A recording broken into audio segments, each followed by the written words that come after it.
Baker Mayfield and the high-flying Tampa Bay Bucs offense heads into Houston to face CJ Stroud and the Texans, which is where we'll begin this video. The Texans offense looked a little bit broken against the Rams. They were not able to run the football efficiently. CJ Stroud looked uncomfortable in the pocket at times, and that reflected in the stat sheet. He got sacked 3 times for big losses, 37 yards of those sacks. Usually you see a guy sacked, it's only like 15, 16 yards. They were big sacks, 74.3 rating with the interception on the day. Now, we expected that this offense would look really good with Higgins, obviously with Schultz and Nico Collins, bringing in Jayden, Noel, all of these weapons that they possess on this offense. It was evident that them not having Joe Mixon on the field clearly was the biggest weakness. CJ Stroud ran the ball better than anybody on this squad. 5 carries for 32 yards. He was effective with his legs. 27 carries for 114. Like, Houston was able to run the ball okay, but in order to beat a team like the Los Angeles Rams, especially on the road, that is just not going to cut it. You have to run the ball over 5 yards a carry. You might be saying, well, the Rams only had 72 yards rushing, but where the Rams' strength was, right? Puka Nacua, Davante Adams on the outside, that stylistically for Los Angeles can be fine because they can get so much production. Puka Nacua went off for 130 in this game. He had 10 catches on 11 targets. Where Tampa Bay has the advantage is this guy with the number 2, Emeka Egbuka, for the Tampa Bay Buccaneers. And if you didn't follow the Bucs in the offseason, if you're the type of fan that is only really paying attention a couple weeks out, this kid out of Ohio State is one of the best human beings to be around. And Egbuka is a guy that's so easy to root for because he's so talented, but it's not just his ability on the field as a wide receiver, it's that he's a great blocker. He thinks of his teammates first. When he was at Ohio State, he could have left and been a high draft pick the year before the Buckeyes won the national championship last year, but he stayed at Ohio State to mentor, to allow Jeremiah Smith to learn about the culture, the expectation to pass on the torch, so to say, for Zone 6, which is what they call the wide receiver core. Egbuka goes first round and immediately shows all of the traits why. Sure hands, great route runner, and besides all of that, the kid is just a great human.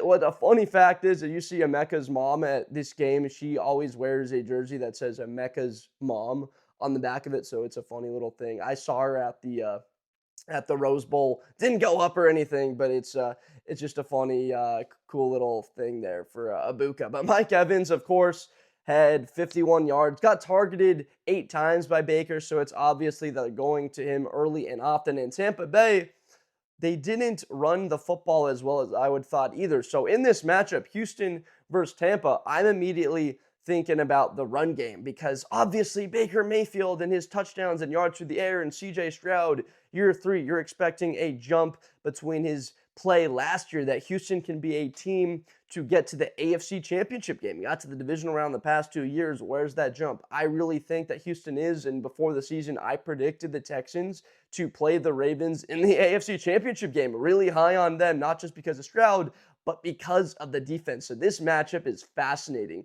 Bucky Irving, 14 carries. I believe he gets something similar to that mark. All right, Rachaad White only got the ball twice. He is a guy that adds a bit of a breather for Bucky, who will have a much larger role continued in this offense. We saw Baker show off some mobility, 5 carries for 40 yards. He had some really big pickups. And against Atlanta, what concerns me for Tampa as a defense is how many yards they gave up to Penix, right? 300 yards through the air, and how gashed they were by the ground receiver, right? Bijan Robinson, 100 yards through the air. 50 of that now is taken on one catch out in the flat. Makes the guy miss, breaks inside, breaks back outside, and he's gone, not able to tackle him. Not having to have as much of a concern with that because there's no Joe Mixon for the Houston Texans, right? Nick Chubb is not Bijan Robinson. He never is. That's not a knock on them. They just have different styles of how they run the football.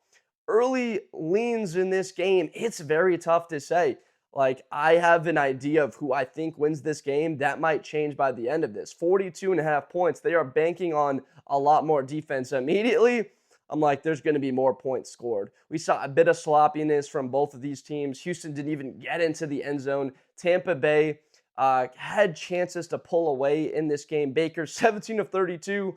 The 3 touchdowns, didn't have as many passing yards as we might have expected his first matchup against Atlanta, but you have to give Atlanta a bit of credit in that secondary. They did a really nice job. The kid Xavier Watts out of Notre Dame, the last pick of the second round, he played really well for Atlanta. So I'm thinking more like 51 type of points, a final score of 27-24. Now, I'm not going to tell you yet because you got to watch to the end of the video to see who I think wins this game. But back to the defense, because I love talking about defensive football, especially when you have players in this game like Zion McCollum, Lavonte David, the ageless wonder who keeps showing up and making plays for his team. Had a tackle for loss. He had 9 total tackles. Jamel Dean, obviously, for Houston. We can talk about Will Anderson. It's the obvious pick and a great talent, right? Kamari Lassiter, Aziz Al-Shaair, a huge impact player in the middle of that defense. His responsibility throughout the day will be to limit Bucky Irving. We saw a lot of production from the back against Tampa. Now, I think Bucky Irving can be a big factor in the receiving game, getting screens to him. If it's breaking down, get the ball to Bucky Irving, get the football in his hands. One of the best corners in football, Derek Singley Jr., getting to match up with Mike Evans when he's on the outside. Obviously, LSU, Derek Stingley has gone up against great competition. We have the debate, Ohio State, LSU, who's wide receiver you? A lot of people say that Bama and LSU are DBU. They've got some pretty good defensive backs for the Ohio State Buckeyes. So Egbuka versus Stingley, that's a matchup that a lot of people like myself are looking forward to. Obviously, Stingley on the outside. Egbuka can line up anywhere, right? He can really put a lot of damage in the slot. So where will that be as a responsibility for the Houston Texans defense? Kalen Bullock. When I saw Kalen Bullock play 3 times with the USC Trojans in 2023, he popped out as the best player on that defense. Now, why is that? Because of his length, because of the speed. He can come down and make tackles as well. He has great instincts. He can cover very well. If I'm Baker Mayfield, I have to be aware of where he is. I believe that Kalen Bullock gets a pick in this game. I can see it's in the first half. Typically, this isn't, I'm taking this from Urban Meyer because I loved it for the Ohio State and Texas game. He's talking about quarterbacks come out pumped up. They've got all this adrenaline. They throw the ball hot and high. I think Kalen Bullock can have a pick early in the game with an overthrow maybe of Egbuka in the middle of the field. Kalen Bullock is right there to make an interception or a deep ball. Baker Mayfield is always trying to threaten every single yard on the football field. All 53 1/3 yards. He wants to challenge a defense to cover every area, and he has the arm talent to be able to do it. This is a great game. I mean, 2.5. Houston Texans are favored.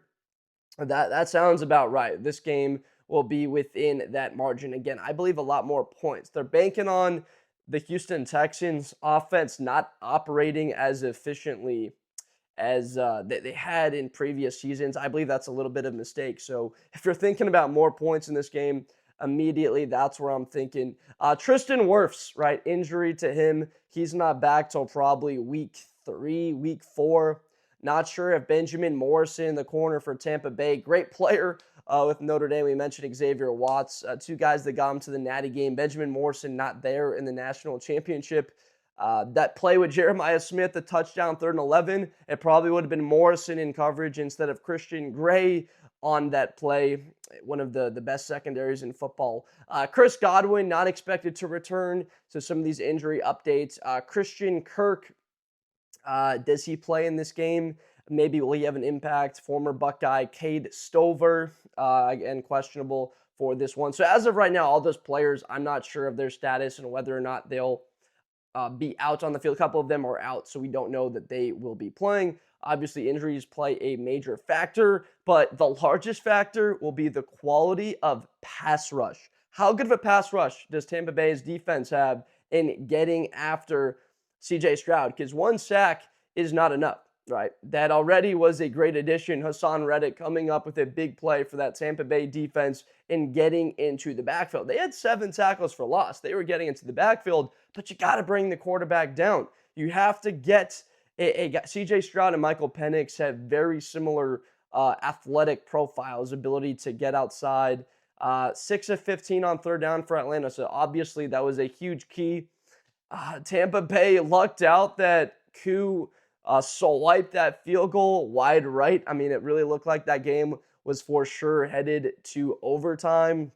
What's great for Tampa is they just went up against a great talent as a wide receiver in Drake London and in Bijan Robinson at the backfield and Kyle Pitts. There was no Darnell Mooney, which helped them. So similar talent level for what the Houston Texans have, right? With Higgins and Noel and Nico Collins, right? Higgins and Collins. It's like unfair. We got 6'4", 6'5" that we have to cover as a defense. That is where the pass rush plays a huge key, getting pressure up the middle, off of the edges for Tampa Bay, not letting CJ Stroud stay in the pocket. So you had to see CJ Stroud, Emeka Egbuka on opposite sidelines. Who is fired up for that one? I know I've talked a lot about the Buckeyes, but 2 of the star players from Ohio State, you have to love after this one. You can bet that they're going to be exchanging jerseys. It's just so fun to see the positive element. I talk a lot about college football, do weekly predictions and breakdowns every week. So let me know down below in the comments whether you want me to continue talking about college, because it's the intersection, right? These guys have great college careers. They get to the NFL, and a lot of people that didn't watch a lot of college football or watch all the teams don't necessarily know. So that's where I like to provide it, because I'm watching college football for 10, 12 hours on Saturdays. I can add that feedback into the NFL. So let me know what you think, and I'll try and cater around that. Now, my last key of this game before I make a prediction is CJ Gardner-Johnson.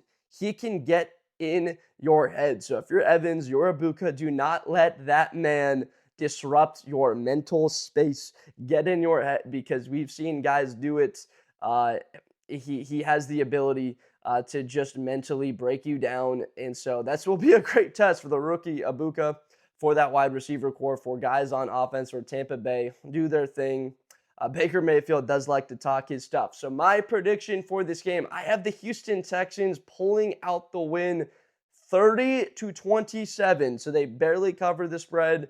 2.5 points. Believe that it can't come down to a late kick from Fairbairn, who looked great. He had the 3 field goals. This guy is money. So the Houston Texans 30-27. Let me know down below in the comments whether you agree, disagree with the prediction. Who wins this game? A great matchup. Houston Texans need this one. A division now. They're falling behind. The Colts won week 1. The Jags won week 1. So they need to do the same. Obviously for Tampa Bay, Carolina lost, which helped them. New Orleans did not look good against Arizona, and they just beat Atlanta. So they're at the top of the division. A win going to 2-0 would be huge. Let me know down below what you think. Subscribe for more content in the future, and I will see you guys next time. Thank you. Best player in college football. That Georgia and Ohio State game, New Year's Eve, is going to be a classic. Josh Blunder. Hi, everybody. I'm Josh Blunder. To the 40, 35, 30, Espinosa to the 20.